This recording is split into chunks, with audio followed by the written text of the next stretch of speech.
Imagine you could travel through time. You go 5 years into the future, grab a stack of cash out of your future wallet, and bring it back to today.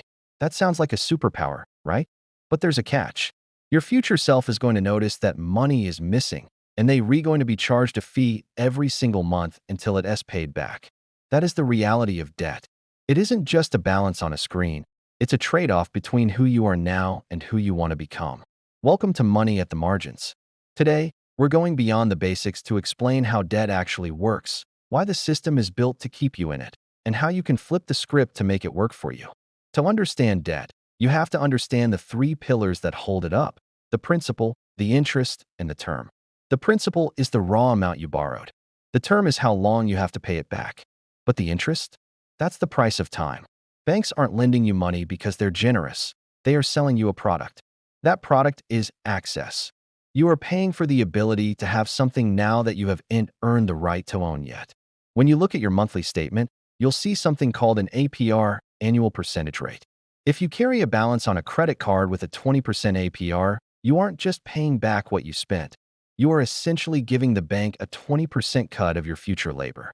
Have you ever wondered why credit card companies only ask for a tiny minimum payment? It's not to help you. It's a mathematical trap. This is called amortization. In the early stages of a loan, your payments go almost entirely toward interest, not the principal. If you only pay the minimum, you're barely touching the actual debt. You're just paying the rent to keep the bank from calling the cops. This is how a $1,000 couch ends up costing $3,000 over 10 years. Understanding this is the first step to financial sovereignty. If you aren't attacking the principal, you aren't actually paying off the debt.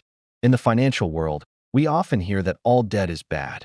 But on the margins, we know that's an oversimplification. The difference lies in what the money is doing while you owe it. Bad debt is depreciating debt. This is money borrowed to buy things that lose value: clothes, cars, vacations, or takeout. You are paying interest on something that is worth less every single day. This is a drain on your wealth. Good debt is leveraged debt. This is borrowing to buy an asset that grows or produces income.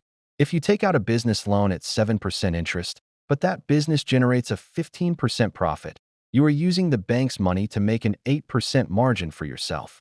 The same applies to real estate or certain types of education. The goal isn't to have zero debt.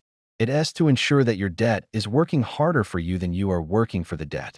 The most dangerous part of debt isn't the high interest. It is the way it erodes your margin of safety. When you have heavy monthly debt obligations, your life becomes fragile.